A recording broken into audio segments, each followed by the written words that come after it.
Student, welcome back. Welcome to the digital classroom of Stark biology institute. मी doctor Kailas Ambore परत एकदा मनापासून तुमचं स्वागत करतो स्टार्क बायोलॉजी इन्स्टिट्यूटच्या डिजिटल प्लॅटफॉर्मवर. विद्यार्थी मित्रांनो, आपण पाहतो अतिशय इंटरेस्टिंग टॉपिक, नाव आहे त्याचं इव्होल्यूशन. ओके, हा जो काही टॉपिक आपण पाहायला सुरुवात केली, एक फ्लॅशबॅक करूयात आपण काय पाहिलंय. ओके, आणि त्याच्यानंतर आज आपल्याला पाहायच्या theories of origin of life. Okay, वेगळ्या वेगळ्या थेरीज पाहायच्यात. बिफोर दॅट आपण काय पाहणार आहे बघा, बिग बँग. ओके, युनिव्हर्सची सुरुवात झाली 20 बिलियन इयर्स अगो. काय झालं, बिग बँग झालं. त्यावेळेचं एक काय ओव्हरऑल कंडिशन असेल ते आपण पाहण्याचा प्रयत्न करतो. या बिग बँग मधून काय झालंय, युनिव्हर्स ओरिजिनेटेड झाले. ओके, युनिव्हर्स म्हणतोय आपण, ओके, अर्थ नाही. युनिव्हर्स तयार झालं 20 billion years ago. त्यावेळेचं atmosphere near about हे असेल बघा. Big bang, thermonuclear explosion. Okay, it is unimaginable in physical term. आपण एक्झॅक्टली फिजिकल टर्ममध्ये बिग बँग का असेल हे सांगू शकत नाही. वर्ल्ड तयार झालं, वर्ल्ड हळूहळू काय झालं, एक्सपांड झालं. So this is the beginning of formation of stars. Okay, आता तुम्हाला दिसते बघा, वेगळे वेगळे स्टार तयार होताना दिसत आहेत. ओके, आणि वेगळ्या वेगळ्या गॅलेक्सीज तयार होतात. आता यातला कुठलाही एक छोटासा बिंदू, छोटासा पॉइंट अर्थ आहे असं समजा, म्हणजे earth is just spec. Okay, आपण युनिव्हर्समध्ये कुठे आहोत हे तुमच्या लक्षात येईल. अर्ली कंडिशन्स आहेत. बिग बँग नंतर ओव्हरऑल हळूहळू एक आपण म्हणूयात इव्होल्यूशन होत आहे. This is also called a stellar evolution. दोन गॅलेक्सीज आहेत. कधी कधी युनिव्हर्समध्ये असंही होतं, दोन गॅलेक्सीज फ्यूज होतात. एखादा प्लॅनेट डिस्ट्रॉय होतो, नवीन प्लॅनेट फॉर्मेशनची प्रोसेस होते. हे सगळं युनिव्हर्समध्ये चालू आहे. दोन गॅलेक्सीज कधी कधी फ्यूज सुद्धा होऊ शकतात. ओके, सो हे आपल्या आजूबाजूला युनिव्हर्समध्ये आजही चालू आहे. आता ह्या ज्या काही कंडिशन्स आहेत याच्यामधून हळूहळू युनिव्हर्स एक्सपांड होत गेला आणि अजूनही till universe is expanding. Okay, universe कसल्या कंडिशनमध्ये, आता एक्सपांडिंग कंडिशन्समध्ये आहे. ओके, आणि याच्यामुळे काय झालं, या एक्सपांडेशनमुळे झालं की त्याचा एक महत्त्वाचा इफेक्ट, टेम्परेचर कमी झालं, कूलिंग झालं. ओके, आपण पाहतोय की हे आपल्या आजूबाजूला युनिव्हर्समध्ये दिस इज वन ऑफ द आपण म्हणूयात गॅलेक्सी. हे काही स्टार्स आहेत.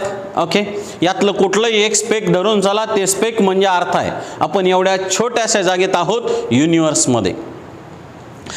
हे कॉस्मिक डस्ट आहे. हळूहळू ॲक्च्युली ग्रॅव्हिटी हे कारण म्हटलं जातं की काही पार्टिकल जमा झाले आणि स्टारचं फॉर्मेशन झालं, इवन गॅलेक्सीचं फॉर्मेशन झालं. याच्यासाठी मेनली फोर्स कुठला असेल तर तो फोर्स ग्रॅव्हिटीचा होता. हे स्टार फॉर्मेशन ओके कुठे होतं, हे युनिव्हर्समध्ये. आणि आपण पाहतोय वेगळ्या वेगळ्या गॅलेक्सीज. यातली वन ऑफ द गॅलेक्सी आपली मिल्की वे गॅलेक्सी आहे. नाव this is the concept of black hole.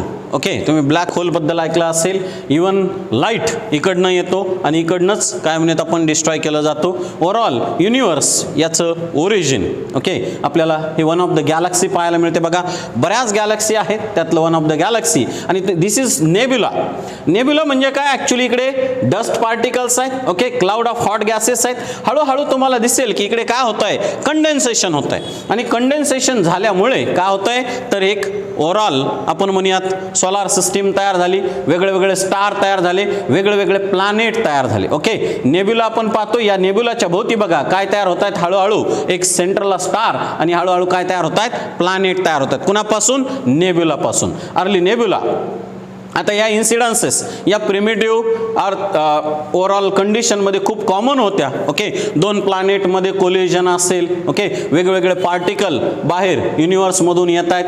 हे सुरुवातीचं काय म्हणतात फॉर्मेशन, डिस्ट्रक्शन एक कॉमन गोष्टी होत्या. असं एक अर्ली कंडिशन्स होत्या. ओके, आणि ज्या वेळेला अर्थ तयार झालं बघा, हे अर्थ तुम्हाला पाहायला मिळेल रोटेटिंग आहे. It is the cloud of hot gases. Okay, आणि हळूहळू काय झालं, त्याचा कोअर तयार झाला, पण याचा जो सरफेस होता मोल्टन मास. ओके, आपण म्हणूयात की ओव्हरऑल हॉट असा मास, त्या मासनी अर्थ कव्हर्ड होतं.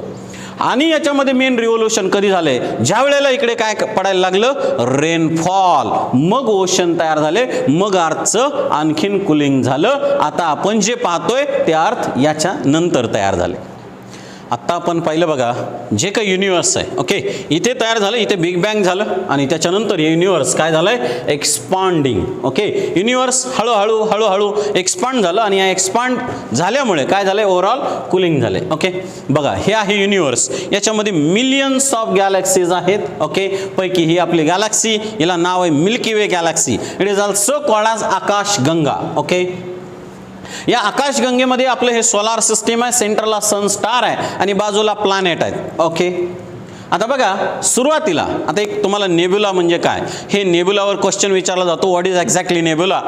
नेब्युला म्हणजे एक early cloud of hot gases आणि त्याच्यामध्ये मटेरियल असेल. ओके, आता बघा हळूहळू हळूहळू काय झालं, याचं कंडेन्सेशन झालं, मग आपली सोलार सिस्टीम तयार झाली. ओके, एका नेब्युलापासून आपला अर्थ प्लॅनेट सुद्धा बनलं, सेंटरला काय तयार झालं, स्टार, आणि त्याच्या भोवती काय तयार झाले, मग हळूहळू हळू प्लॅनेट बनले. ओके, याचं काय झालंय, सेपरेशन झाले, एक गॅसेसचा पार्ट वेगळा झाला, त्याचं कंडेन्सेशन झालं, त्याच्यापासून एखादा प्लॅनेट बनला. दुसरा गॅसेसचा पार्ट वेगळा झाला, त्याचं कंडेन्सेशन झालं, त्याच्यापासून एक वेगळा प्लॅनेट तयार झाला. असं हळूहळू हळू नेब्युला पासून काय बनत गेलं, आपली सोलार सिस्टीम, आपली अर्थ बनलेली. ओके, त्याच्यानंतर बघा ओव्हरऑल हे इथपर्यंत आपण पाहिलं होतं.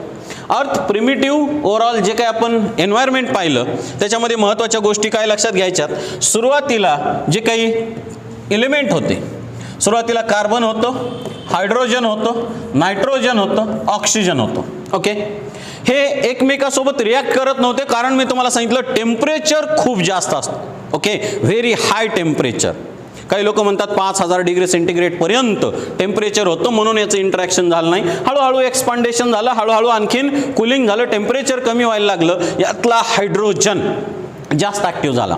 मग काय तयार झालं, NH3 म्हणजे अमोनिया तयार झाला. काय तयार झालं, CH4 म्हणजे मिथेन तयार झालं. आणि काय तयार झालं, H2O म्हणजे वॉटर तयार झालं. ओके, मग आता सुरुवातीला हे कंपाऊंड तयार झाले, त्यातलं मी तुम्हाला काय सांगितलं, मोस्ट इम्पॉर्टंट पहिलं ऑर्गॅनिक कंपाऊंड कुठलं तयार झालं असेल, मिथेन तयार झालं. वॉटर तर तयार झालं, पण हे वॉटर कसं होतं, वेपर फॉर्ममध्ये होतं.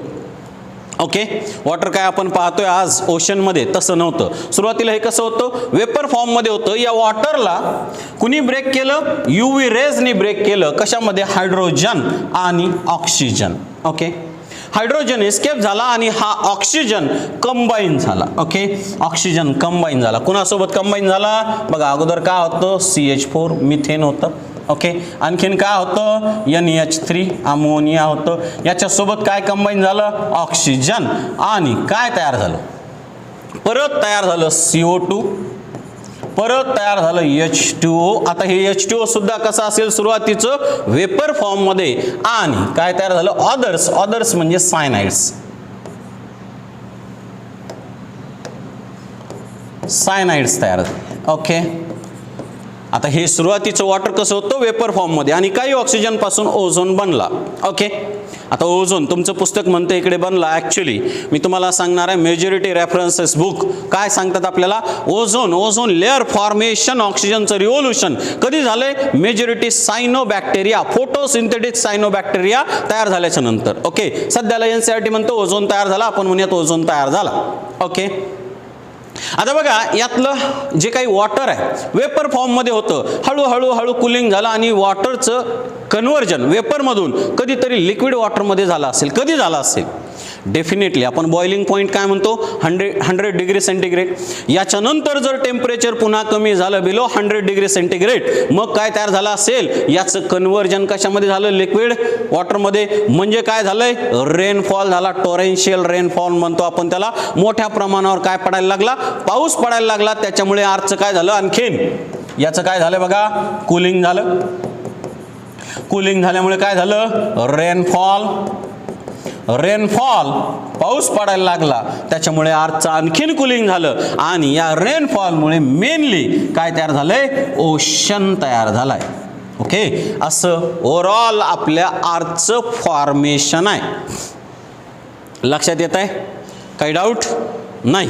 ओके, आता आपण अर्थचं फॉर्मेशन पाहिलं. अर्थचं फॉर्मेशन काय आहे, 4.5 बिलियन इयर्स अगो. आणि पुस्तक काय म्हणतं, जरी अर्थ तयार झालं तरी लगेचच अर्थवरती लाईफ तयार झालेलं नाही. अर्थच्या फॉर्मेशन नंतर near about 500 millions year, 500 millions year life तयार झालं नाही. ओके, मग लाईफ कधी तयार झालं?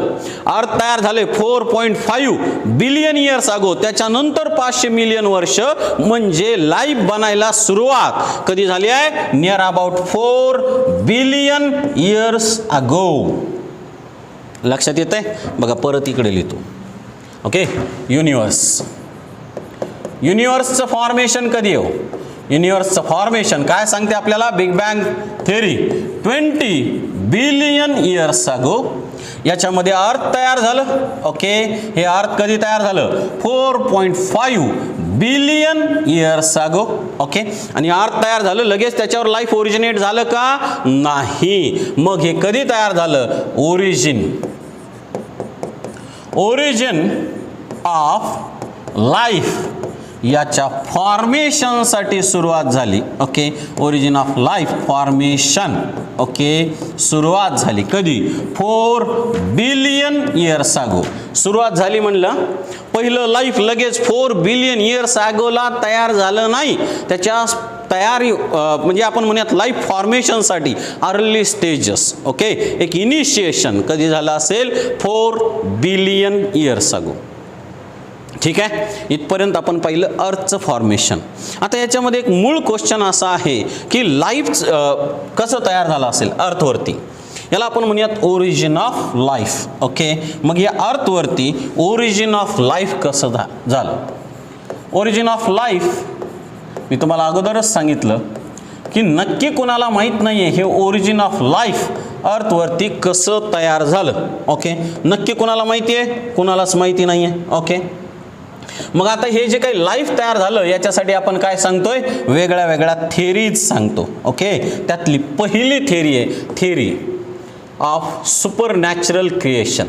Okay, theory of super natural creation. Super natural creation. आता अर्थ जर तयार झालं मग या अर्थवरती लाईफ कसं तयार झालं ही थेरी म्हणजे सुपर नॅचरल. आपण 4-5 थेरीज पाहणार आहेत. प्रत्येक थेरीचं काय म्हणणं आहे ते ऐकून घ्यायचे. ही थेरी ॲक्सेप्ट केली तर का बरं ॲक्सेप्ट केली, त्याच्याबद्दल काय म्हणणं आहे ते ऐकून घ्यायचे. आणि महत्त्वाचं प्रत्येक थेरीमध्ये काहीतरी ड्रॉबॅक्स आहेत. ते काहीतरी चांगलं एक्सप्लेन करतात पण काहीतरी त्याच्यामध्ये ड्रॉबॅक्स आहेत. ओके, मग आपल्याला त्यातल्या काही चांगल्या गोष्टी घ्यायच्यात आणि पुढे चालायचे. ओके, मी काय सांगितलं तुम्हाला सुरुवातीला? It is in the form of well constructed and conjectured story. प्रत्येक जण काय काय म्हणतोय ते ऐकून घेणार आहे आपण. आपल्याला जे पडतंय तो पार्ट आपण ॲक्सेप्ट करत जाणार आहे. हळूहळू हळूहळू ही स्टोरी आपली पुढे जाणार आहे. आपल्याला पाहायचं आहे की नेमकं ओरिजिन ऑफ लाईफ कसं झालं, त्याच्यामध्ये इव्होल्युशन कसं झालं. Okay, so super natural creation ही थेरी काय म्हणते बघा? सुपर नॅचरल क्रिएशन या थेरीचे महत्त्वाचे 3 कॉनोकेशन्स आहेत. ओके, आता ही जी काही थेरी आहे ही थेरी कुणी सांगितली आहे? ही एन्शियंट ग्रीकनी सांगितली आहे. Spanish monk father Soros, he was the great supporter of this theory supernatural creation. आता स्पॅनिश मॉन्क सॉरेस, फादर सॉरेस, ॲक्च्युली जगभरामध्ये ख्रिश्चनिटी धर्म मोठ्या प्रमाणावर आहे. त्यांचं श्रद्धास्थान असलेले हे स्पॅनिश मॉन्क म्हणजे धर्मगुरू, त्यांनी याला मोठ्या प्रमाणावर मान्यता दिली. आता या थेरीचं म्हणणं काय ते आपण अगोदर ऐकूयात. त्याच्यानंतर त्याला क्रिटिसाइज करता येतं का ॲक्सेप्ट करता येतं ते आपण पाहूयात. महत्त्वाचं या सुपर नॅचरल क्रिएशन, तुम्ही म्हणणार सर हे पुस्तकात नाहीच आहे, पुढे दिलेले. ओके, जिकडे युरे अँड मिलरचा एक्सपेरिमेंट दिलाय तिथे बघा खालच्या पॅरामध्ये त्यांनी सुपर नॅचरल क्रिएशन सांगितलं. ही थेरी काय म्हणते की जे काही आज आपण आजूबाजूला पाहतोय हे सगळं कोणी तयार केलंय? एका सुपर नॅचरल पॉवरनी तयार केलंय. त्याला आपण म्हणूयात गॉडनी तयार केले. Okay, the world is created by supernatural power, super natural power आपण म्हणूयात किंवा त्याला गॉड म्हणा. सुपर नॅचरल पॉवर किंवा गॉडने तयार केले. या थेरीचे महत्त्वाचे 3 मुद्दे आहेत. त्यांना 3 मुद्दे सांगायचे, 3 कॉनोकेशन्स आहेत. ओके, पहिलं, हे सगळं जे काही आपल्याला जग दिसतंय हे कोणी तयार केलं? कोणीतरी सुपर नॅचरल पॉवर आहे, कोणीतरी गॉड आहे, त्या गॉडने तयार केलं. ओके, सेकंडली, आज आपण जे पाहतो the world we see, the world we see is as it is in past and it will remain as it is in future. Okay, आता हे काय म्हणतंय बघा, याचा दुसरा महत्त्वाचा मुद्दा काय या थेरीचा. आज आपण आपल्या आजूबाजूला जग पाहतोय, वातावरण पाहतोय, आपलं अर्थ पाहतोय किंवा लिव्हिंग पाहतोय, प्लांट पाहतोय, ॲनिमल पाहतोय, हे सगळे पास्टमध्येही तसेच होते. ओके, कारण हे गॉडनी क्रिएट केलेत. जेव्हा केव्हा गॉडनी क्रिएट केलेत त्यावेळेला हे सगळे असेच होते, आजही असेच आहेत आणि फ्युचरमध्ये सुद्धा असेच राहणार आहेत. इन शॉर्ट आपण जे काही टर्म सांगतो इव्होल्युशन, ओके, ते काही या कोनोकेशनला मान्य नाही, ते काही या थेरीला मान्य नाही. त्यांचं म्हणणं की जग कुणी तयार केले, सुपरनॅचरल पॉवर गॉडने तयार केले, लाईफसुद्धा गॉडने तयार केलंय. हे भूतकाळात तसंच होतं, आज तसंच आहे, इन फ्युचरसुद्धा तसंच राहील, चेंज होणार नाही. हे दुसरं महत्त्वाचं कोनोकेशन. आणि तिसरं महत्त्वाचं कोनोकेशन आहे अर्थ. काय म्हणतात, अर्थ कधी तयार झाले आहे? 4000 इयर्स अगो. 4000 years ago. ठीक आहे. आता ही थेरी कोणी सपोर्ट केली? मी तुम्हाला सांगितलं स्पॅनिश मॉन्क फादर सॉरेस. ओके, त्यांनी सपोर्ट केला या थेरीला. थेरी काय म्हणते की हे जग कोणीतरी सुपरनॅचरल पॉवरने तयार केलंय. काल तसंच होतं, आज तसंच आहे. It will remain unchanged in future also and अर्थ was formed 4000 years ago. Actually आता हे जे काही सुपरनॅचरल क्रिएशन आहे हे सगळ्या जाती धर्मामध्ये वगैरे सांगितलं जातं. ही जी काही थेरी आहे ख्रिश्चियनिटीनुसार, ओके, ख्रिश्चियन धर्माच्या मान्यतानुसार, कारण जगभरामध्ये मी सांगितलं तुम्हाला ख्रिश्चन धर्म आणि त्यांचा पगडा असलेले देश जास्त आहेत, त्यांच्या मान्यानुसार हे जे काही जग आहे हे देवाने तयार केलं. ते 6 दिवसात तयार केले. पहिल्या दिवशी अर्थ आणि हेवन तयार केले, दुसऱ्या दिवशी त्यांनी स्काय तयार केले, मग हळूहळू आजूबाजूचं एन्व्हायरमेंट तयार केलं, वॉटर तयार केलं, एअर तयार केलं, मग हळूहळू त्यांनी प्राणी बनवले, मग त्यातला अगोदर ह्युमनमधला मेल बनवला. According to Christianity first male form, त्याचं नाव आहे ॲडम. आणि त्या ॲडमच्या 12th रिब 12व्या रिब पासून 6व्या दिवशी देवाने एक फिमेल बनवली, तिचं नाव ईव. ओके, पहिला पुरुष कोण? ॲडम, आणि पहिली स्त्री कोण? ईव. अशी ही थेरी मानते. आता आपण आपलं हिंदू मायथॉलॉजी, आता हे सगळं जे काही थेरी ऑफ सुपरनॅचरल क्रिएशन आहे हे मायथॉलॉजीवर डिपेंड आहे. ओके, प्रत्येक जाती धर्माच्या मान्यतेनुसार आहे. आपल्याकडे हिंदू मायथॉलॉजीमध्ये सुद्धा आपण काय सांगतो, हे काय आजूबाजूला जग आहे हे कुणी तयार केले? हे देवानी तयार केले. त्यातल्या त्यात आपल्याकडे त्याच्यासाठी स्पेशल देव आहेत, ब्रह्मा विष्णू महेश. ब्रह्मा क्रिएटर आहे, ओके, शिवा डिस्ट्रॉयर आहे, ओके, आणि हे सगळं कॅरी करणार कोण? पालनहार कोण आहेत? सगळे भगवान Vishnu. Okay, Lord Brahma. He is the creator and he created the world. आपण सांगतो, पण आपण वेगळ्या पद्धतीने सांगतो. ख्रिश्चनिटी वेगळ्या पद्धतीने सांगते, आणखीन कुठले जाती धर्म आहेत ते वेगळ्या पद्धतीने सांगतात. थोडक्यात काय, सगळ्याच जाती धर्मामध्ये हे बिलीफ आहे, मान्यता आहे, मोठ्या प्रमाणावर मान्यता आहे की हे जे काय आपल्या आजूबाजूचं जग दिसतं हे कुणी तयार केले? सुपरनॅचरल पॉवरने तयार केलं. पण ही जी काही थेरी आहे या थेरीचे जे काही कोनोकेशन्स आहेत, ओके, आता आपण नेमकं सांगू शकत नाही की देवाने कधी तयार केलं, कोण होतं तिकडे बघायला, म्हणजे यातला आपण सगळ्या गोष्टी डेफिनेटली ॲक्सेप्ट करू शकत नाही. याला सायंटिफिक प्रूफ आपल्याला देता येत नाही, म्हणून आपण या थेरीला तेवढं महत्त्व देत नाही. त्यातल्या त्यात आता एक जे कोनोकेशन्स आहेत बघा, त्यातला आपण तर पाहतो की वर्ल्ड चेंजिंग आहे, आपण याच्यासाठी सायंटिफिक पुरावे देऊ शकतो. महत्त्वाचं ह्यांनी काय सांगितलं, अर्थ इज 4000 इयर्स अगो. आता खरं तर आपल्या भारतातले लोक पहिले याला ऑब्जेक्शन घेतील, कारण आपल्याकडे काही लोक मानतात रामायण महाभारताचाच काळ कितीतरी हजारो वर्षापूर्वीचा आहे. म्हणजे आपल्याकडे या हजारो वर्षापूर्वी रामायण महाभारतासारख्या संस्कृती तयार होत्या. आयुर्वेदाचे ग्रंथ सुद्धा कितीतरी दिवसापूर्वी लिहिले गेलेत. म्हणजे त्या काळात आपल्याकडे एक वेल कल्चर्ड सोसायटी होती, आणि हे सांगतायत अर्थ फक्त 4000 वर्षापूर्वी तयार झाली. सो या थेरीचे कोनोकेशन्स फक्त लक्षात घ्या. या थेरी फक्त मायथॉलॉजिकल बिलीफ, धर्मग्रंथाच्या मान्यतेवर आधारित आहेत. याला आपण कुठलाही सायंटिफिक पुरावा देऊ शकत नाहीत. थोडक्यात ही थेरी ओरिजिन ऑफ लाईफ सांगते, पण याला आपण सायंटिफिक एव्हिडन्स देऊ शकत नाही. ओके, आता दुसरी एक थेरी आहे. या थेरीला नाव आहे panspermia theory. Okay, Second theory, it is panspermia. Panspermia, also called as cosmozoic theory. Cosmozoic theory. Okay. आता ही theory कुणी सांगितली? ही theory, it was also proposed by ancient Greek. Okay. He theory सुद्धा कुणी सांगितली? ancient Greekनी. Okay. अर्ली ग्रीक म्हणूयात आपण. Early Greek लोकांनी ही थेरी सांगितली. Early Greek. Okay. It was also supported by Richter. Okay. आता या थेरीचे काय म्हणणे ते आपण अगोदर पाहूया. पहिलं यांचं म्हणणं आहे की लाईफ फक्त काही अर्थवर नाही आहे. Okay. Life is distributed through out the universe. सगळ्यात पहिलं महत्त्वाचं लक्षात घ्या. यांचं म्हणणं काय? Life is distributed throughout universe.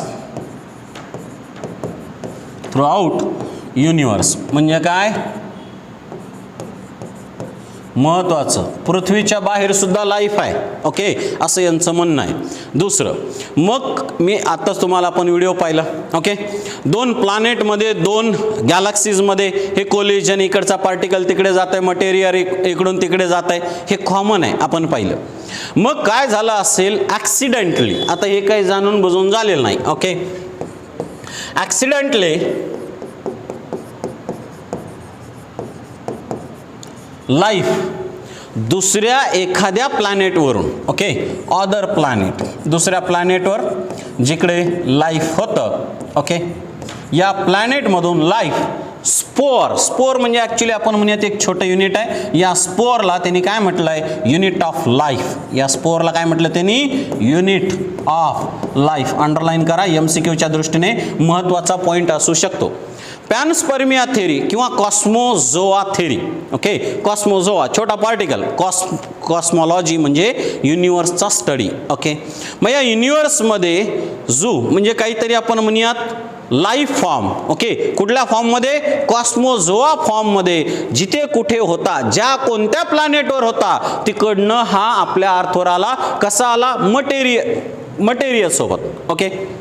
म्हणजे तिकडनं काहीतरी मटेरियल आलंय, त्याच्यासोबत त्याच्यामध्ये एक छोटासा स्पोर आपल्याकडे आला, अर्थवरती लँड झाला, आणि आफ्टर लँडिंग एक फेवरेबल कंडिशन्स भेटल्याच्या नंतर,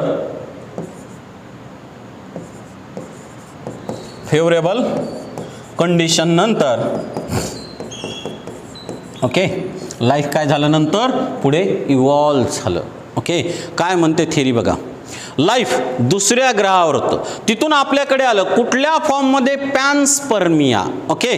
किंवा कॉस्मोझोआ, एक सुरुवातीचा छोटा पार्टिकल, आपण म्हणूयात एखादा मायक्रो ऑर्गॅनिझम सारखा छोटासा एक लिव्हिंग आहे, एक लिव्हिंग ऑर्गॅनिझम आहे, दुसऱ्या प्लॅनेटवर आहे. त्या प्लॅनेटवरतून काहीतरी मटेरियल आपल्या अर्थ प्लॅनेटवर आलं, त्याच्यासोबत हा छोटासा लाईफचा फॉर्म, त्यांनी त्याला म्हटलं स्पोर, त्यांनी त्याला म्हटलं युनिट ऑफ लाईफ. दुसऱ्या प्लॅनेटवरून आपल्या अर्थवरती आला, आपल्या अर्थवर डिपॉझिट झाला, आणि कालांतराने, लगेचच त्याच्यापासून सगळे लाईफ फॉर्म बनले नाहीत. कालांतराने जेव्हा फेवरेबल कंडिशन आल्या, तेव्हा त्याच्यापासून सगळे लाईफ फॉर्म बनले. कुठल्या फॉर्ममध्ये आलं लाईफ? पॅनस्पर्मिया. ओके. हे जे काही स्पोर आहे, याला त्यांनी नाव दिलं पॅनस्पर्मिया. त्या स्पोरला नाव आहे कॉस्मोझोआ. ओके. पॅनस्पर्मिया, कॉस्मोझोआ या फॉर्ममध्ये लाईफ दुसरीकडून आपल्याकडे आलं. आता एक ह्या थेरीला मान्यता आहे का? महत्त्वाचं असं लक्षात घ्या, या थेरीला क्रिटिसाइज केलं जातं. म्हणजे काय? जनरली तुम्ही काही सांगा, काही नावं ठेवणारे लोक असतात. आपण पुढे पुढे पाहूयात. काही सायंटिस्टनी प्रयोग केला, सुरुवातीला लोक वा वा म्हणतात, नंतर त्याच्यातले दोष काढायला लागतात. आता ही जे काही थेरी आहे, या थेरीमध्ये लोकांनी दोष काढायला सुरुवात केली की दुसऱ्या ग्रहाहून काहीतरी मटेरियल आपल्या अर्थ प्लॅनेटवरती येत आहे. मग हे प्लॅनेटवरती येतं तर ते प्रचंड वेगाने येणार आहे. दुसरं, ज्या वेळेला अर्थवर येईल त्यावेळेला कोलिजन होईल, प्रचंड मोठा स्फोट होणार आहे. ओके. मग एवढ्या स्पीडमध्ये, एवढ्या टेम्परेचरमध्ये, ओके, त्या कोलिजन नंतर तो लिव्हिंग फॉर्म छोटासा स्पोर फॉर्ममध्ये असलेला जिवंत राहील का? शक्यता कमीच आहे. ओके, पण काही अशा गोष्टी आहेत की ज्याच्यामुळे आपल्याला या पॅन्सपर्मिया थेरीला ओके सपोर्टसुद्धा करणारे फॅक्टर आढळतात. लाईक तुम्ही तुमच्या बोर्ड बुकमध्ये जर वाचलं तर नासाला दुसऱ्या प्लॅनेटवरतून आलेलं जे मटेरियल आहे त्याचं ज्या वेळेला फाइंडिंग केलं नासानी, त्यांना एखाद्या मायक्रो ऑर्गॅनिझम सारखं फॉसिल भेटलाय. इवन आता अर्थ सोडून दुसरीकडे कुठे लाईफ असण्याची शक्यता आहे का, तर म्हटलं जातं मार्स. ओके, मिशन मंगल तुम्ही पिक्चर पाहिला असेल. मार्सवरती थोड्या बहुत कंडिशन समजल्या जातात की फेवरेबल आहे, तिकडे लाईफ असण्याची शक्यता आहे. आणि काही जर मटेरियल तिकडनं आलंय तर बऱ्यापैकी वेळेला सायंटिस्ट लोकांना असं जाणवलंय की त्याच्यामध्ये फॉसिल्स आहेत आणि तिकडे मायक्रो ऑर्गॅनिझम असण्याची शक्यता सुद्धा आहे. बरं, एक साधारणपणे हे लोकांना म्हणजे काही सायंटिस्ट याला सपोर्टसुद्धा करतायत. पुस्तक काय म्हणतं, it is still favourable story for astronomers. Okay, ॲस्ट्रॉनॉट्ससाठी ही फेवरेबल थेरी आहे. त्यांना असंच वाटतं की लाईफ आपल्या ग्रहावर नाही तयार झालं, दुसऱ्या ग्रहावरून आलं. आता काही सायंटिस्ट लोक याला सपोर्टसुद्धा करतात. असं का बरं?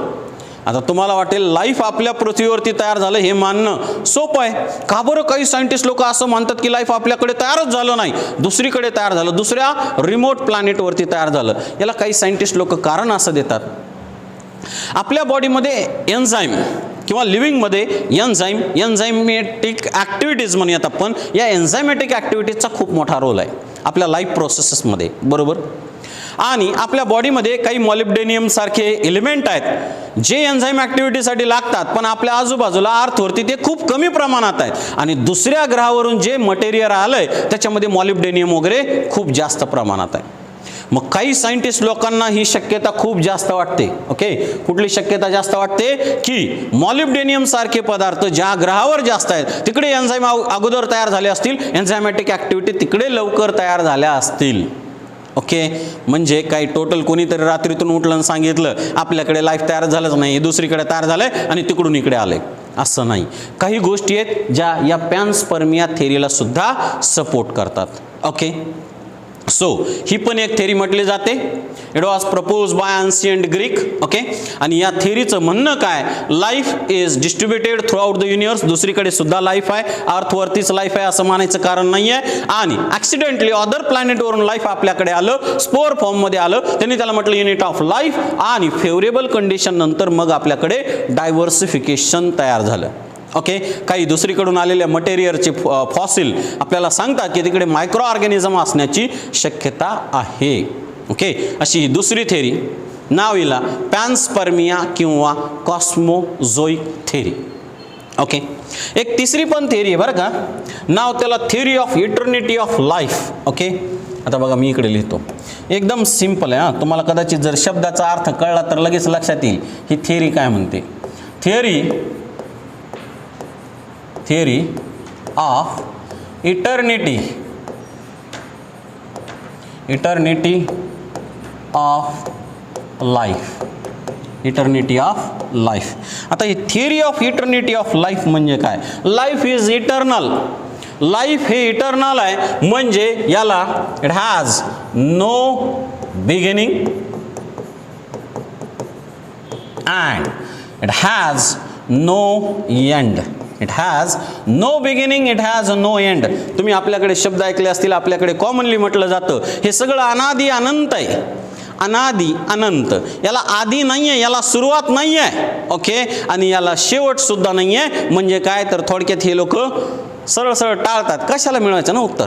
आपण पाहतोय बऱ्याच दिवसाचा आहे म्हणजे याला सुरुवात पण नाही आणि कुठे जाईल माहीत नाही म्हणजे याला शेवट पण नाही. ओके, अनादि अनंत आहे असं काही आपल्याकडे लोक सांगतात. ती आहे theory of eternity of life. तुम्ही जर कधी ऑप्शनमध्ये वगैरे एखाद्या क्वेश्चनमध्ये ऐकलं तर तुम्ही म्हणणार सर तुम्ही आम्हाला ही थिअरी सांगितलीच नाही.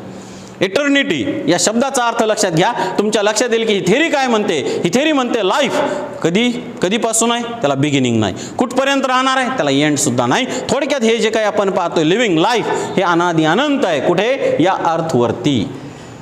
ओके, आता आपल्याला आणखीन एक महत्त्वाची थेरी पाहिजे. Okay, theory of abiogenesis. आता आपण काय पाहूयात, theory of abiogenesis. Okay okay, नाव सी. आता आपल्याला पाहायचं आहे theory of abiogenesis. Theory of abiogenesis. मी चौथी थेरी सांगतोय बरं का. आठवा. पहिली थेरी काय पाहिली आपण? सुपर नॅचरल क्रिएशनची थेरी, बरोबर. दुसरी थेरी काय पाहिली आपण? दुसरी थेरी पाहिली पॅनस्पर्मिया थेरी सॉरी. तिसरी थेरी काय पाहिली आपण? Theory of eternity of life. Life कधी चालू झालं? अनादी आहे, कधी संपणार? अनंत आहे, याला एंड सुद्धा नाही आहे. चौथी थेरी काय म्हणते? अबायोजेनेसिस. चौथी theory it is abiogenesis. Abiogenesis या थेरीचं म्हणणं काय? तर लक्षात घ्या, ही थेरी काय म्हणते? Life originate spontaneously. आता यांचं काय म्हणणं आहे बघा. Life originates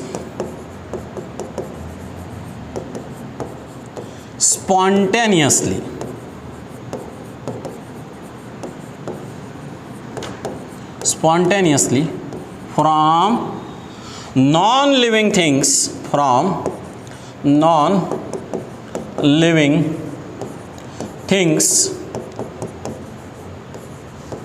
like rotten or decomposing organic, rotten or decomposing material. Decaying म्हणूया, decaying material like mud म्हणजे माती. ओके. आता बघा, ही थेरी कोणी सांगितली? This theory was proposed by ancient Greek. Ancient Greek लोकांचं म्हणणं होतं, ओके, लाईफ कसं तयार झालं अर्थवरती? त्यांनी काय सांगितलं? लाईफ आपोआप तयार झालं, spontaneous generation. This is also called a theory of spontaneous generation. Okay, this is the called as spontaneous generation theory. Okay, बघा आता थेरीचा अर्थ काय? बायोजेनेसिस. म्हणजे जे लिव्हिंग नाही आहे त्याच्यापासून काय तयार होतंय? बायोजेनेसिस म्हणजे लिव्हिंग तयार होतंय. आणि कसं तयार होतंय? स्पॉन्टेनियसली, आपोआप तयार होतंय. म्हणून आपण याला दुसरं नाव देऊयात. It is also called a theory of spontaneous generation. Theory of spontaneous generation. Spontaneous generation कसं तयार होतंय? आपोआप. It is also called as autobiogenesis. Life आपोआप तयार होतं. ओके, बघा आता ही थेरी कुणी सांगितली? ही थेरी एन्शियंट ग्रीक लोकांनी सांगितली. आणि त्यांनी काय सांगितलं? लाईफ आपोआप ओरिजिनेट होतो. कुठून ओरिजिनेट होतं? नॉन लिव्हिंग थिंग्स पासून आपोआप ओरिजिनेट होतं. आता यांचे ऑब्झर्वेशन्स, यांनी काय सांगितलं बघा जगाला? लाईफ आपोआप तयार होतं. लाईक काही दिवसासाठी शेण ठेवा, तुम्हाला त्याच्यामध्ये आळस झालेलं सापडतील. काही दिवसासाठी लाकूड ठेवा, तुम्हाला तिकडे कीड लागलेली दिसेल. काही दिवसासाठी पुस्तक ठेवा, तिकडे कॉक्रोच किडे वगैरे दिसणार. ओके, यांचं असं म्हणणं होतं की मातीमध्ये किडे आपोआप तयार होतात. हे ऑब्झर्वेशन त्या काळातले. इवन त्यांनी काय सांगितलं पुढे जाऊन? नाईल नदी जी आहे, या नाईल नदीच्या मातीपासून, ओके, जी सॉफ्ट मड आहे त्याच्यापासून काय तयार झालेत? मासे तयार झालेत, क्रोकोडाईल तयार झालंय. असं लाईफ आपोआप तयार होतं. कुणापासून तयार होतं? नॉन लिव्हिंग पासून. ओके, आणि बऱ्याच काळासाठी यांची ही गोष्ट लोकांनी मान्य केली. आज तुम्हाला ही फुलिश थिंग वाटेल, मातीपासून कुठे क्रोकोडाईल तयार होतं का? पण लक्षात असं घ्या, या छोट्या छोट्या विचारापासून एक मोठं सायन्स कसं डेव्हलप होत जातं बघा. आता काही लोकांनी त्यावेळेला यांची ही गोष्ट सुद्धा मान्य केली, नंतर याच्यावर टीका झाली, पण त्या काळापुरतं लोकांनी हे मान्य केलं. इवन एक हेल्मॉन्ट म्हणून त्यावेळेचे एक फिलॉसॉफर होते, त्यांनी एक रेसिपी सुद्धा सांगितली. नॉन लिव्हिंग कसे बनतात मी रेसिपी सांगतो म्हटले. काय सांगितलं त्यांनी? एका भांड्यामध्ये गहू ठेवा, एक पॉट आहे, त्याच्यामध्ये व्हीट ठेवायचं, गहू ठेवायचं आहे, आणि त्याच्यासोबत एक शर्ट ठेवायचा माणसाच्या घामाने मळलेला. ओके, म्हणजे त्यांनी काय सांगितलं की एक भांडं, त्याच्यामध्ये गहू ठेवायचे आणि त्याच्यासोबत एखादा कपडा ठेवायचा ज्याला माणसाच्या घामाचा वास असावा. ओके, असं तुम्ही ठेवा, 21 दिवसात त्याच्यात उंदीर तयार होणार. असं त्यांनी त्यावेळेला प्रयोग सांगितला. लोकांनी करून पाहिलं, उंदरं तयार पण झाले. आज तुम्हाला माहिती आहे उंदीर तयार झाला असेल का? नाही. त्या गव्हाच्या घामाच्या वासाने उंदीर कुठून तरी आला असेल, मग हळूहळू उंदरांची पिले तिकडे तयार झाले असतील. पण त्या काळात ओके, ही सुद्धा थेरी लोकांनी मोठ्या प्रमाणावर मान्य केली. ओके, थेरी कुठली? Theory abiogenesis. It is also called as, कसं तयार झालं? आपोआप. It is also called a theory of spontaneous generation. Okay, पण नंतर 3 सायंटिस्ट, एक रेडी, दुसरं स्पालांझनी आणि तिसरा सायंटिस्ट लुईस पाश्चर. या तिघांनी काय केलं, सायंटिफिक एक्सपेरिमेंट केले आणि त्यांनी सांगितलं की हे जे सांगतायत हे खोटं आहे, असं काही होत नाहीये. नॉन लिव्हिंग पासून लिव्हिंग तयार होत नाही, लिव्हिंग फक्त लिव्हिंग पासून तयार होतं. मग त्यांनी जी सांगितलेली थेरी आहे त्याला नाव आहे थेरी ऑफ बायोजेनेसिस. 5वी थेरी सांगताय बघा मी, तुम्हाला आठवा. Okay, this is theory of biogenesis, theory of biogenesis. महत्वाचं म्हणणं काय थेरी ऑफ बायोजेनेसिसचं? थेरी ऑफ बायोजेनेसिसचं महत्वाचं म्हणणं असं आहे, लाईफ नॉन लिव्हिंग थिंग पासून कधी येत नाही. Life originates from life.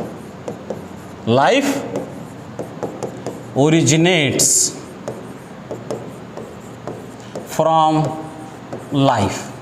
Life originates from pre existing life म्हणूयात आपण. अगोदर एखादं लिव्हिंग आहे त्याच्यापासूनच नवीन लिव्हिंग बनवू शकतं, नॉन लिव्हिंग पासून लिव्हिंग बनवू शकत नाही, असं या तिघांचं म्हणणं. त्यातला महत्त्वाचा एक्सपेरिमेंट आहे लुईस पाश्चरचा. ओके, पहिल्यांदा मी तुम्हाला रेडीचा एक्सपेरिमेंट सांगतो. कसे सिंपल एक्सपेरिमेंट असतात बघा, आणि त्याच्यावरून निघाले सिंपल कन्क्लुजन. कसं आपल्याला एका मोठ्या सायन्स इव्हॉल्व होत जातं अशा छोट्या एक्सपेरिमेंटमधून, छोट्या थिंग्समधून. कुणी त्याला काही चांगल्या गोष्टी मानून घेतं, कुणी त्याला क्रिटिसाइज करतं. ओके, तुम्ही काही सांगा, नाव ठेवणारे लोक आहेतच. सुरुवातीला आपण पाहूयात रेडीचा एक्सपेरिमेंट. ओके, आता रेडीने एक्सपेरिमेंट करण्याच्या अगोदर, ओके, रेडीने एक्सपेरिमेंट करण्याच्या अगोदर काय मान्यता होती? मी सांगितलं तुम्हाला थेरी ऑफ अबायोजेनेसिस. ओके, म्हणजे काय, नॉन लिव्हिंग पासून लिव्हिंग थिंग येतात. ओके, पण रेडीने एक्सपेरिमेंट काय केलं बघा. रेडीचा एक्सपेरिमेंट सांगतो, मग त्याचे कन्क्लुजन पाहूयात आपण. रेडीचा एक्सपेरिमेंट असा होता बघा, त्यांनी काय केलंय, 3 जार घेतलेत. ओके, रेडीने काय केलंय तर हे 3 जार आहेत. ओके, हा एक पहिला जार. ओके, 3 जार आहेत. ओके, हा एक पहिला जार. ओके, हा दुसरा जार आहे. जारमध्ये काय ठेवलं आहे त्यांनी, जारमध्ये बॉइल्ड मीठ ठेवलं आहे. हां, मीठ म्हणजे मीठ नाही, हां, मीठ म्हणजे मांस. ओके, मांसाचा तुकडा इन शॉर्ट. तर हा आपण सुरुवातीला रेडीचा एक्सपेरिमेंट पाहतोय. त्याच्यानंतर मी तुम्हाला स्पालांझनीचा एक्सपेरिमेंट सांगणार आणि त्याच्यानंतर आपण लुईस पाश्चरचा एक्सपेरिमेंट पाहणार आहे. ओके, हे 3 पॉट आहेत. हां, 3 भांडे आहेत. आता या 3 भांड्यामध्ये रेडीने काय केलं आहे, सॉरी, ओके, नाव सी हिअर. चलो, आता हे 3 पॉट आहेत. या 3 पॉटमध्ये आपण पाहतोय. ओके, आता बघा रेडीचा एक्सपेरिमेंट. रेडीने काय केलं, हे 3 जार घेतलेत. ओके, या 3ही जारमध्ये त्यांनी काय केलं, मीठ.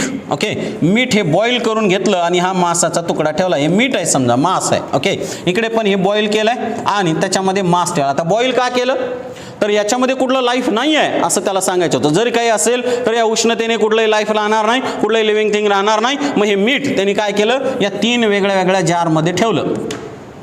एक जार काय झाला, एक जार ओपन ठेवला त्यांनी. ओके, आता जो दुसरा जार आहे, या दुसऱ्या जारला त्यांनी काय केलंय, एक टाईट असा कपडा बांधलाय. ओके, मस्लिन क्लॉथ, आपण त्याला मलमलचा कपडा म्हणूयात. ओके, त्यांनी काय केलं, याच्यावरती क्लॉथचं कवरिंग ठेवलं. Okay, now this is cloth. हा पहिला आहे. पहिला कसा आहे, ओपन आहे. दुसऱ्याला त्यांनी काय लावलं, क्लॉथ लावलं. आणि तिसरा जो जार होता, या तिसऱ्या जारला त्यांनी काय केलं, सील करून टाकलं. ओके, याला काय केलं, टाईट सील केलं. मग कालांतराने पाहिलं, त्याच्या असं लक्षात आलं. ओके, आता हे लोक काय सांगत होते, अबायोजेनेसिसवाले, लाईफ आपोआप तयार होतं. कशापासून तयार होतं, तुम्ही जर मांसाचा तुकडा ठेवला तिथे मॅगॉट्स म्हणजे जे हाऊस फ्लाय असतं, ओके, उडणाऱ्या माशा ज्या आहेत त्यांचे जे लार्वे आहेत त्याला मॅगॉट्स म्हणतात. या लोकांनी सांगितलं की तुम्ही शेण ठेवा, शेणामध्ये आपोआप किडे तयार होणार. एखादा मांसाचा तुकडा ठेवा, त्याच्यामध्ये आपोआप मॅगॉट्स तयार होणार. असं लाईफ स्पॉन्टेनियसली जनरेट होतं. म्हणून यांनी काय केलंय, मीठ घेतलंय, मीठ म्हणजे मांसाचा तुकडा, आणि त्याला बॉईल केलं. याचा अर्थ आता याच्यामध्ये कुठलाही लाईफ नाही आहे. 3 जारमध्ये ठेवला. आता या पहिल्या जारमध्ये ठेवला, हा ओपन आहे, ओपन टू एअर आहे. म्हणजे याच्यामध्ये काय आल्या असतील, हाऊस फ्लाय आल्या, माशा आल्या, माशा त्याच्यावर बसायला लागल्या आणि याच्यावरती काय दिसले त्यांना, मॅगॉट्स दिसले. इथे काय दिसले, मॅगॉट्स.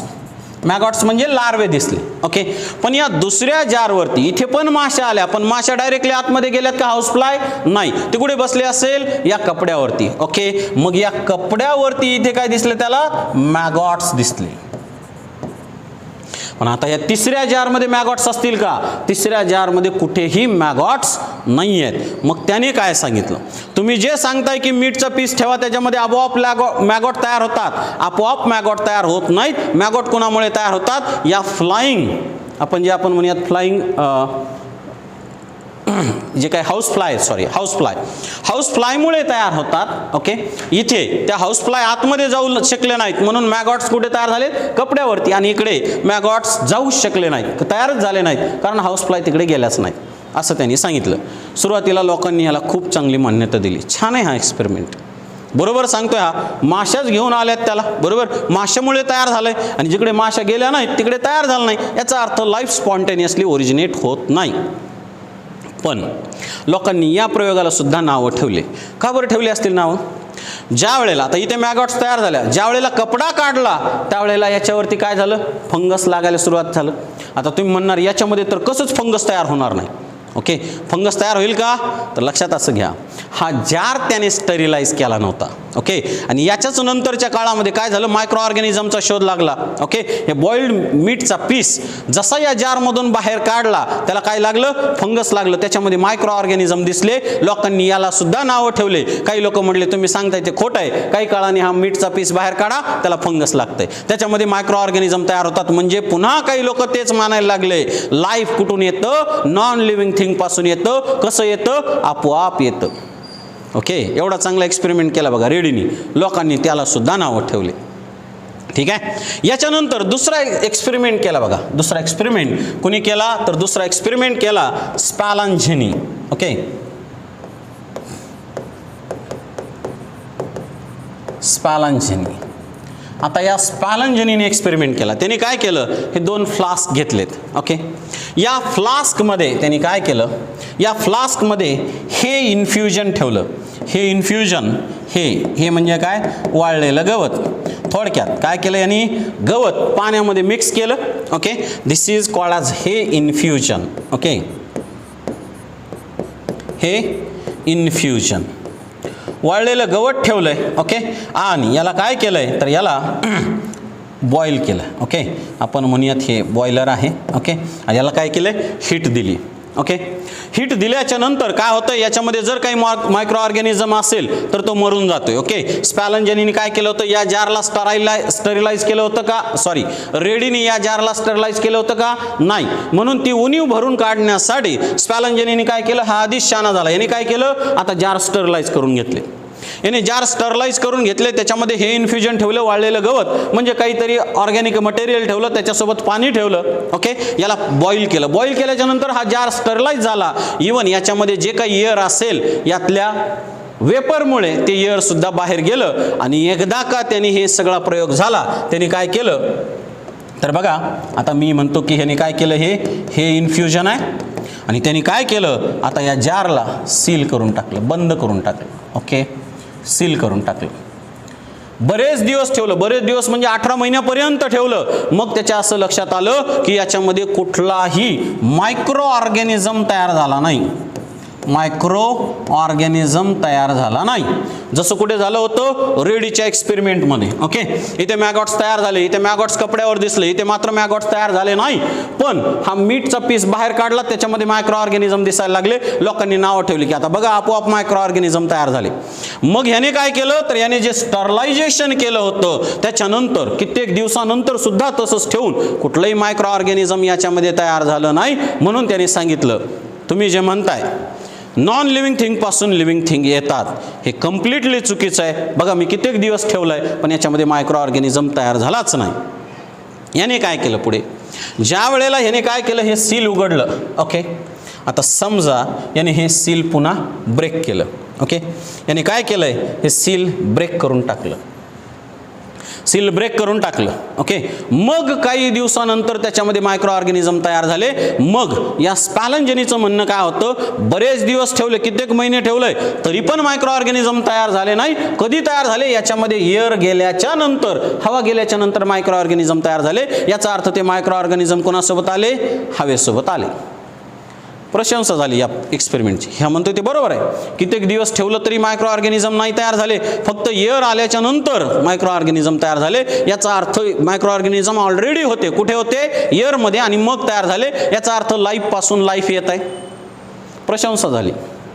पण पुन्हा लोकांनी नावं ठेवायला सुरुवात केली. का बरं? कारण याच काळामध्ये काही लोकांचं काय म्हणणं होतं, सजीवांना जगण्यासाठी, लिव्हिंग फॉर्मला जगण्यासाठी ऑक्सिजन लागतं, एअर लागतं. काही लोकांनी काय सांगितलं स्पॅलंजेनीला, तुम्ही याला बॉईल करून करून यातलं एअर काढून टाकलं आणि पुन्हा याला सील केलंय, म्हणजे नवीन एअर काही आतमध्ये येत नाही. मग इथले प्राणी कसे जगणार, यातले लिव्हिंग कसे जगणार, यातले ऑर्गॅनिझम कसे जगणार? तुम्ही त्याला ऑक्सिजनच देऊ नाही लागले, म्हणून त्याच्यामध्ये कुठलंही नाही नवीन ऑर्गॅनिझम तयार झालं नाही. तुम्ही जर ऑलरेडी त्याला हवा दिली असती तर त्याच्यामध्ये मायक्रो ऑर्गॅनिझम आपोआप तयार झाले असते. म्हणजे पुन्हा काही लोक कुठे गेले, पहिल्या कन्क्लुजनला, कुठल्या, नॉन लिव्हिंग पासून लिव्हिंग आपोआप बनतात. गेली का सगळी मेहनत पाण्यात? पहिला एक्सपेरिमेंट रेडी. सुरुवातीला प्रशंसा झाली, लोकांनी नंतर नावं ठेवायला लागली. ओके, स्पॅलंजेनी यांनी रेडीने केलेली चूक टाळली, स्टरलायझेशन करून घेतलं. ओके, बरेच दिवस मायक्रो ऑर्गॅनिझम नाही तयार झाले. लोकांनी म्हटले छान आहे, बरोबर आहे, तुमचं म्हणणं बरोबर आहे. पण काही लोकांनी नंतर, त्या काळातच ॲक्च्युली याचा एक्सपेरिमेंट झाला, लगेचच ऑक्सिजनचा शोध लागला. मग लोक म्हटले, अहो लिव्हिंगला जगण्यासाठी ऑक्सिजन एअर लागतं, तुम्ही त्याचं एअरच बंद केलं, कसं आपोआप लिव्हिंग तयार होईल? तुम्ही हे सील काढा बरं, मग आपोआप लिव्हिंग तयार होतात का नाही बघा. सील काढलं, आपोआप लिव्हिंग तयार झाले. हा सुद्धा एक्सपेरिमेंट क्रिटिसाइज झाला.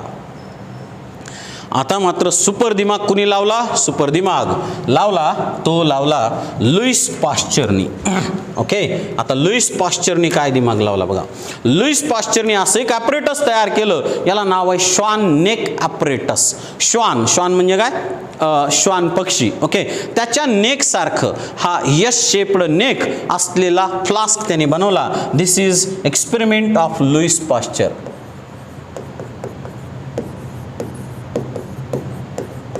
आता त्यांनी हे एक्सपेरिमेंट असा का बनवला, त्याने हे इन्स्ट्रुमेंट असं का बनवलं? कारण लोकांचं जे म्हणणं होतं ना की एअर तिथपर्यंत जायला पाहिजे, मग ही एअर तिथपर्यंत जाणार. पण याने काय केलं बघा, बिफोर दॅट. ओके, त्यांनी काय केलं, या ओव्हरऑल फ्लास्कमध्ये, आता फ्लास्क कसा आहे तुमच्या लक्षात येतोय, याला काय श्वान नेक आहे. यांनी असं का बनवलं तेही सांगतो. याच्यामध्ये यांनी काय घेतलं, east, killed east. Okay, east म्हणजे जिवंत नाही. Okay, killed east, killed east आहे याच्यामध्ये. ओके, आणि याच्यामध्ये शुगर आहे. किल्ड ईस्ट आणि शुगर असं यांनी इकडे ठेवलं. ओके, आणि काय केलं, याला बॉईल केलं. बॉईल केलं म्हणजे हा आपोआप काय झाला, पूर्ण स्टराईल झाला. ओके, त्याचं टेम्परेचर झालं, स्टराईल झाला. म्हणजे याच्यामध्ये आता कुठले मायक्रो ऑर्गॅनिझम आहेत का, नाही. पण लिव्हिंग बनण्यासाठी याने काय ठेवलं, इकडे किल्ड ईस्ट आणि शुगर सुद्धा ठेवलंय. ओके, मग काय झालं बघा, इकडे वेपर तयार झाले असतील. वेपरचं या भागात कंडेन्सेशन झालं आणि या भागात काय तयार झालं, H2O तयार झालं. या भागात पाणी तयार झालं. ओके, मग आता हा बॉईल केल्याच्या नंतर बरेच दिवस ठेवल्याच्या नंतर इथे काय, वॉटर, म्हणजे लक्षात घ्या एअर इथपर्यंत पोहोचू शकतं का, या मीडियापर्यंत, ज्याच्यामध्ये काय म्हणतात ते लोक पहिले अबायोजेनेसिस वाले, आपोआप लाईफ तयार होतो, त्यांच्यापर्यंत एअर जायला पाहिजे. एअर जाऊ शकेल का, यस, H2O, याच्यामध्ये ऑक्सिजन डिझॉल्व्ह होईल आणि तो ऑक्सिजन इथपर्यंत जाईल. ओके, यांनी काय केलं, एक स्पॅलंजेनीने केलेली चूक टाळली. ओके, एअर तर जाणार पण दुसरा बाहेरचा मायक्रो ऑर्गॅनिझम डायरेक्टली जाणार नाही. मग बरेच दिवस हे ठेवल्याच्या नंतर त्याच्या असं लक्षात आलं इथे मायक्रो ऑर्गॅनिझम आहेत, पण हे जे काही मटेरियल होतं किल्ड ईस्ट अँड शुगर, याच्यामध्ये मात्र कुठलाही मायक्रो ऑर्गॅनिझम तयार झाला नाही. ओके, म्हणजे ते जे सांगतायत कुठलं अबायोजेनेसिस, हे खोटं आहे, हे त्याने प्रूव्ह केलं. पुन्हा यांनी काय केलं, प्रयोगाची दुसरी स्टेप काय केली, दुसऱ्या स्टेपमध्ये यांनी काय केलं, हे श्वान नेक ब्रेक केलं. काय केलं, हे श्वान नेक ब्रेक केलं. आता काय, याच्यामध्ये किल्ड ईस्ट आणि शुगर आहे, याला पुन्हा बॉईल केलं, थोडे दिवस ठेवलं, याच्यामध्ये मायक्रो ऑर्गॅनिझम तयार झाले. दुसऱ्या वेळेला मात्र मायक्रो ऑर्गॅनिझम तयार झाले. मग लुईस पाश्चरनी काय सांगितलं, हे मायक्रो ऑर्गॅनिझम कुठे होते? ऑलरेडी एअरमध्ये होते. ते ज्या वेळेला आले त्याला मीडिया भेटला, ते वाढले. ओके, याचा अर्थ मायक्रो ऑर्गॅनिझम नव्याने तयार झाले नाहीत किल्ड ईस्टमध्ये आणि शुगरमध्ये. मायक्रो ऑर्गॅनिझम ऑलरेडी होते आणि मायक्रो ऑर्गॅनिझम त्या ऑलरेडी एक्झिस्टिंग असलेल्या मायक्रो ऑर्गॅनिझम पासून तयार झाले. म्हणजे ही थेरी काय म्हणते? लाईफ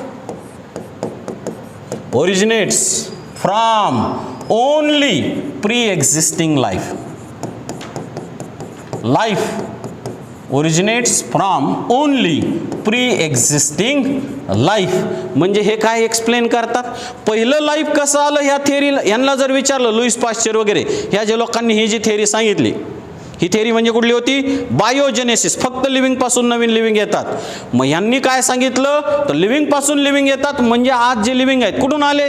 अगोदरच्या लिव्हिंग पासून. ते कुठून आले? अगोदरच्या लिव्हिंग पासून. ते कुठून आले? अगोदरच्या लिव्हिंग पासून. पण यांना पहिला लिव्हिंग कसा तयार झाला ते मात्र सांगता आलं नाही. म्हणजे महत्वाचं एक या थेरीचा ॲडव्हान्टेज आहे, एक डिसॲडव्हान्टेज आहे. ॲडव्हान्टेज काय? महत्वाचा ॲडव्हान्टेज या थेरीचा असा आहे, it explains successfully continuity of life. Continuity of life. Life कसं कंटिन्यू झालं? एका लाईफ पासून दुसरं लाईफ ओरिजिनेट झालं. कंटिन्युटी ऑफ लाईफ मात्र यांनी चांगली सांगितली. But it fails